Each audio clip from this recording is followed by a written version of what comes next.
Hello friends, welcome to my channel silicon age. मेरा नाम सुखविंदर है एंड आज मैं आपके सामने एक अगेन लैपटॉप का रिव्यू लेके आया हूँ। आज मैं बात करूंगा अगेन एक बजट सेगमेंट का लैपटॉप है, तो मैं बात कर रहा हूँ एसर की तरफ से आने वाले ये A515-56 ये उसका मॉडल नंबर है। इस सेम मॉडल नंबर के अंदर में काफी पार्ट नंबर्स आते हैं। ये है UN-A1GSI 008। तो ये एक्चुअली जो पार्ट नंबर है ये कॉन्फ़िगरेशंस का डिफरेंस होता है। जो मेन मॉडल नंबर है मींस लुक्स सेम रहती है लेकिन अंदर का हार्डवेयर डिफरेंट रहता है, प्रोसेसर वगैरह डिफरेंट रहेगा। का प्राइस कंपनी ने रखा हुआ है 39,990। इस प्राइस में ये कैसा प्रोडक्ट है इसके बारे में डिस्कशन करते हैं। मैं आपको इसका परफॉर्मेंस दिखा दूंगा, सारे फीचर्स बता दूंगा आपको कैसे हैं, ये आपको लेना चाहिए कि नहीं लेना चाहिए, सब आपको पता चल जाएगा। उसके बाद जल्दी से मेरे चैनल को सब्सक्राइब कर ले क्योंकि मैं इस तरह के वीडियोस लाता रहता हूँ। चलिए आगे बढ़ते हैं।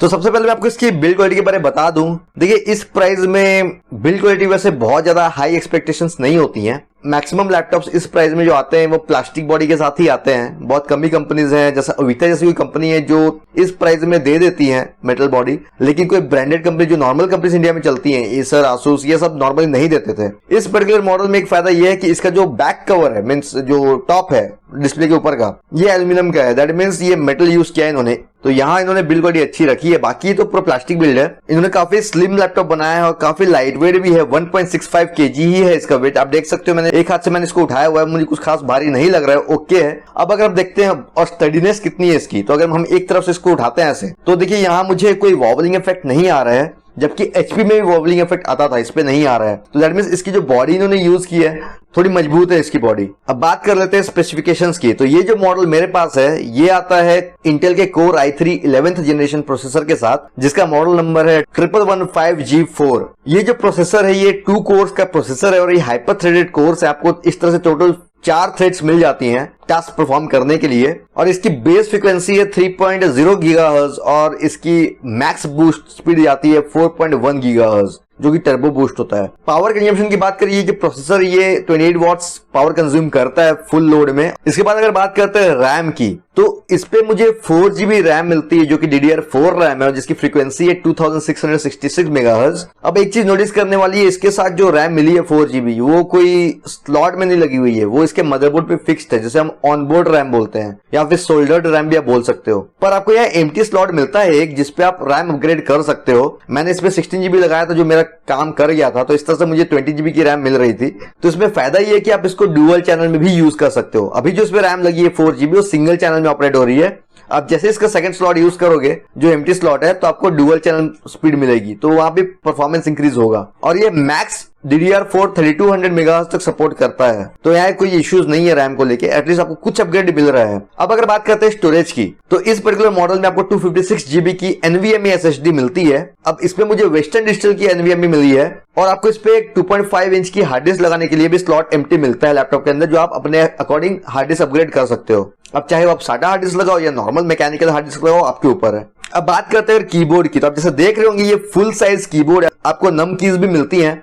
हालांकि मुझे इसका की ट्रेवल साइज अच्छा नहीं लगा, थोड़ी कीज छोटी लगी मुझे मेरे हिसाब से, मुझे पसंद नहीं आया इसका कीबोर्ड। इस पे अगर आप टाइपिंग वगैरह बहुत ज्यादा करते हो आपको मजा नहीं आने वाला, आपको थोड़ा लगेगा कि बहुत सस्ता क्वालिटी का कीबोर्ड है, मजा सा नहीं आएगा आपको। लेकिन एक चीज अच्छी की है कंपनी ने, इस पे बैकलाइट कीबोर्ड दिया है। इस प्राइस में आपको बैकलाइट कीबोर्ड मिल रहा है, लेकिन बैकलाइट की व्हाइट बैकलाइट है और ये सिर्फ ऑन ऑफ होती है और कुछ कस्टमाइजेशन नहीं है आपके पास। टच पैड की अगर बात करते हैं, आपको यहाँ फुल टच पैड मिलता है, तो यहाँ आपको बटन्स में मिल जाते हैं जो इंटरनली बने हुए हैं, जो बाहर आपको पता नहीं चलता, लेकिन दोनों लेफ्ट और राइट क्लिक के बटन्स बने हुए हैं इसके अंदर। प्रिसिजन टच पैड है ये और ये गेस्चर सपोर्ट करता है। अब बात करते हैं कि आपको इसमें एक्सपेंशन स्लॉट्स और पोर्ट्स क्या क्या मिलते हैं। तो लेफ्ट हैंड साइड में सबसे पहले आपको मिलता है इसका चार्जिंग सॉकेट, और इस पे जो चार्जर सपोर्टेड है वो है 65 वॉट्स का चार्जर। तो आप समझ सकते हो मैक्सिमम लोड पे भी 65 वॉट से ज्यादा नहीं लेने वाला।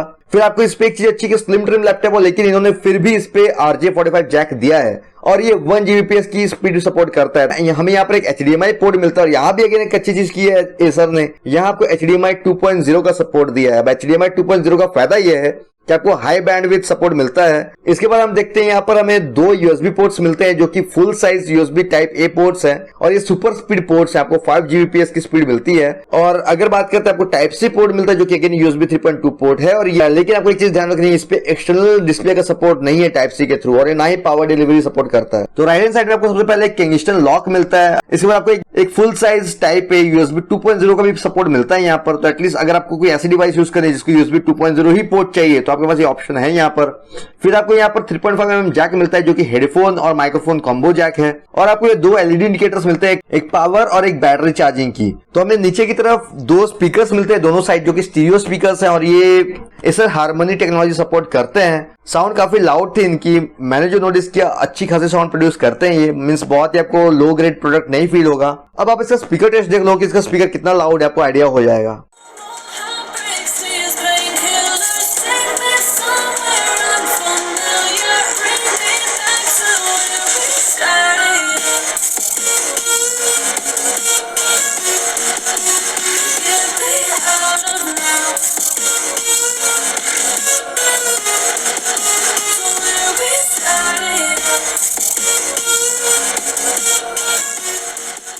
बाकी आप देख रहे होंगे हीट वेंट्स आपको मिलते हैं, तो ये एयर इन करने के काम आता है ये जो हीट वेंट्स है। और हीट आउट करने के लिए जो एसर ने वेंट्स बनाए उसने यहाँ बनाया है डिस्प्ले के बीच में। अब बात करते हैं, आपको यहाँ वेब कैमरा भी मिलता है जो कि 720p सपोर्ट करता है। प्लस आपको यहाँ 2 माइक्स मिलते हैं जो कि नॉइज कैंसलेशन भी सपोर्ट करते हैं। तो आपको अगर कॉल्स वगैरह लेना है तो यहाँ पे आपको कोई इश्यूज नहीं मिलने वाले। आपको एक डेमो में दिखाता हूँ माइक, आपको आइडिया हो जाएगा। अब मैं आपसे इसके ही कैमरे से देखिए वीडियो रिकॉर्ड करके आपको दिखा रहा हूँ कि इसका कैमरा कैसा है। बहुत ही काम चलाओ, आप देख रहे हो कितने नॉइज़ आ रही है कैमरे में। और इसका माइक्रोफोन भी आपको आइडिया हो रहा है आवाज़ कैसी आ रही है माइक्रोफोन में। ये तो इसका माइक्रोफोन कैमरा टेस्टिंग। चलिए आगे बढ़ते हैं। अब इसके बाद अगर बात करते हैं सबसे इंपॉर्टेंट चीज जो डिस्प्ले होता है, तो मैं हमेशा ये चीज बोलता हूं कि हम जब भी लैपटॉप लेते हैं एज अ कंज्यूमर हम सब कुछ देखते हैं, स्पेसिफिकेशंस, बिल्ड क्वालिटी, लेकिन हम एक चीज हमेशा नोटिस नहीं करते, वो है डिस्प्ले की टेक्नोलॉजी। ये 15.6 इंच की फुल एचडी स्क्रीन है। अब आप सोचोगे स्पेक्स में रिजोल्यूशन अच्छी है, 15.6 इंच की स्क्रीन और मुझे क्या चाहिए, लेकिन यहाँ एक कैच है। कैच ये है कि इन्होंने जो पैनल यूज किया है ये है TN पैनल। अब मैं हमेशा अपने वीडियोस में समझाता हूँ, जब भी मैं मॉनिटर्स या फिर स्क्रीन की बात करता हूँ, बेसिकली 3 तरह के आपको पैनल्स मिलते हैं, TN, VA और IPS। अगर बात करते हैं व्यूइंग एंगल्स और क्वालिटी तो सबसे बेस्ट है IPS। मुझे TN पैनल लैपटॉप बहुत ही अजीब लग रहा था। इसका जो स्क्रीन है मजा नहीं आने वाला, आपको वॉश्ड आउट कलर्स दिखेंगे और आपको लगेगा कि जबरदस्ती का व्हाइट लाइट बैकग्राउंड से आ रहा है। व्यूइंग एंगल्स भी बहुत बेकार हैं। अगर इतने एंगल्स भी मैं देख रहा हूं तो मुझे नेगेटिव होते हुए नजर आ रही है फोटो, तो बहुत ही बेकार है। तो ये बेसिकली अगर आप स्क्रीन इग्नोर करते हो तो आप ये ले सकते हो, लेकिन आपको अगर स्क्रीन बहुत मायने रखती है तो ये लैपटॉप आपके लिए नहीं है। स्क्रीन क्वालिटी उतनी अच्छी नहीं है। मैक्स ब्राइटनेस इसकी जाती है 220 निट्स। इसकी sRGB वैल्यू भी बहुत बेकार है, 54% इसकी sRGB है, जो कि कंटेंट क्रिएटर्स के लिए भी अच्छा नहीं है। तो आपको किसी भी एंगल में इसका डिस्प्ले अच्छा नहीं लगने वाला। तो आपको मैं आगे डेमोस दिखा दे रहा हूं, आपको आइडिया होगा इसका स्क्रीन कैसा है।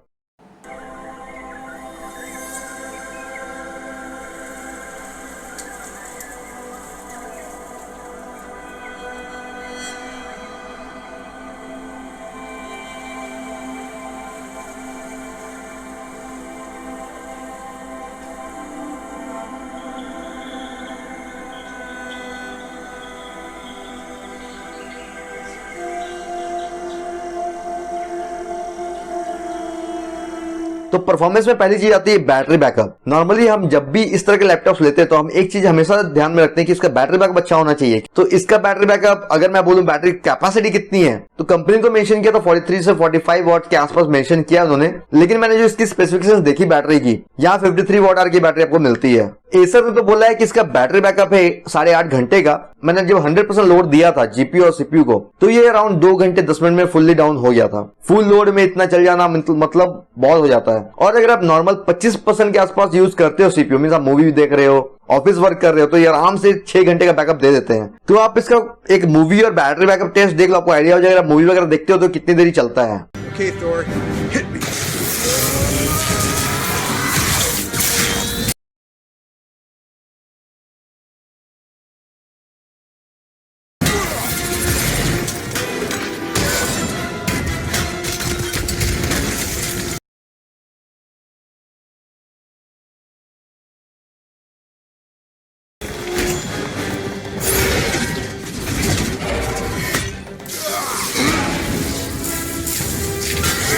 अगर बात करते हैं चार्जिंग की, तो इस बैटरी को चार्ज होने में लग जाता है 2 घंटे के आसपास। ये 28 वॉट की स्पीड में चार्ज होती है और 53 वॉट के आर के हिसाब से आप अगर कैलकुलेट करते हो तो 28 वॉट के हिसाब से 2 घंटे के आसपास लग जाएंगे इस पे। इसके बाद अगर बात करते हैं इस पे वायरलेस जो सपोर्टेड है वो है वाईफाई 6 वर्जन। वाईफाई 6 मतलब हो गया कि 802.11 जो स्पेसिफिकेशंस है उसका AX वर्जन। इस पे जो वायरलेस कार्ड मिलता है आपको वो है मीडियाटेक का, जिसका मॉडल नंबर है MT7921। साथ साथ आपको इसमें ब्लूटूथ 5.1 का भी सपोर्ट मिलता है। अगेन यहाँ भी एक अपग्रेड आपको मिल रहा है। तो देखिए लाइट वेट लैपटॉप्स होते हैं, ये परफॉर्मेंस के हिसाब से तो नहीं बनते हैं, ये बनते हैं बेसिकली वर्क पर्पस के लिए कि अगर आप काम वगैरह करते हो तो कितनी देर आपको बैकअप मिलता है। फिर भी मैंने इसमें बेंचमार्क्स रन किए, तो मैंने इसमें सबसे पहले रन किया था सिनेबेंच। तो सिनेबेंच मैंने देखा इसको सिंगल कोर में पॉइंट्स मिलते हैं 1301। इसका मल्टी कोर स्कोर है 2767 जो कि अगेन ठीक ठाक है, मीन्स बहुत ही हाई परफॉर्मेंस तो नहीं है, काम चल जाएगा। इसके बाद अगर बात करते हैं, मैंने पासमार्क पे भी टेस्ट किया था इसका, कुछ बेंचमार्क्स रन किए। पासमार्क में इसको सीपीयू स्कोर मिलता है 6586, 2D स्कोर है इसका 193 और 3D स्कोर है इसका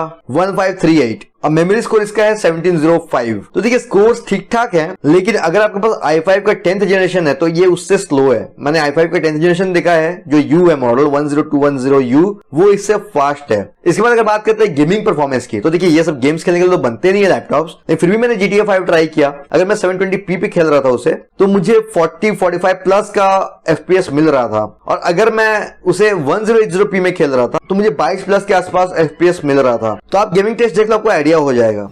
All set. Phone it in. I'm calling it.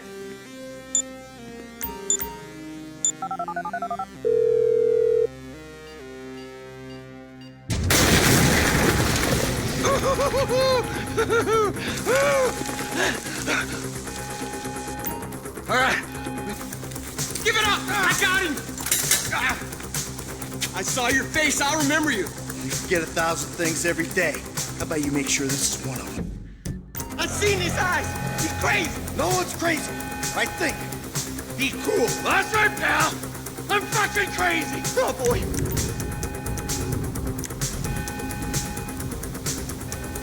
Fuck! You didn't have to do that. Let's. Oh, fuck! You hear that? Sirens. Fuck the cops. T, hit the shutter switch.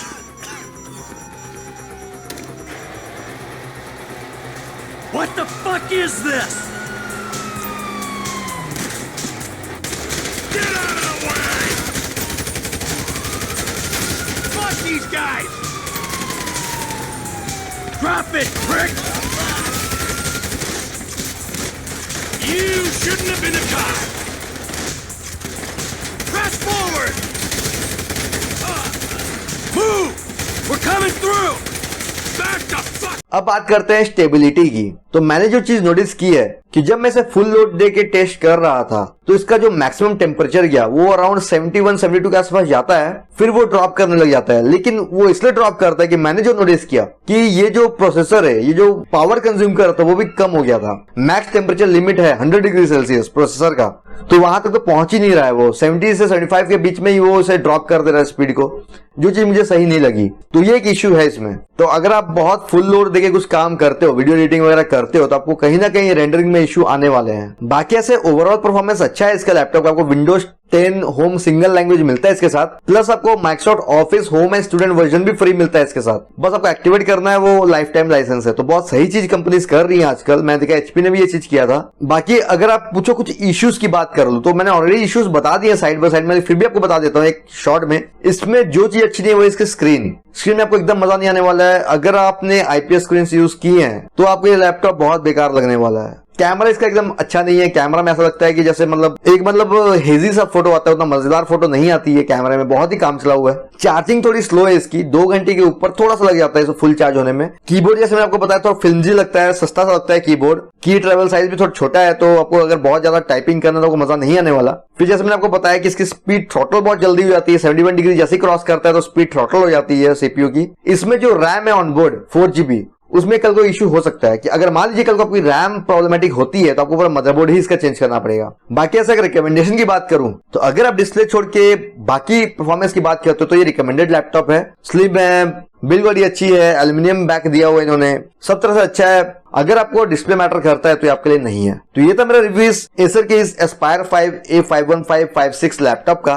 खूब आपको idea हो गया ये laptop कैसा है। अगर आपको मेरा वीडियो पसंद आया तो प्लीज लाइक करें, शेयर करें, चैनल को सब्सक्राइब करें, क्योंकि मैं इस तरह के वीडियोस लाते रहता हूं। Thank you friends, bye bye.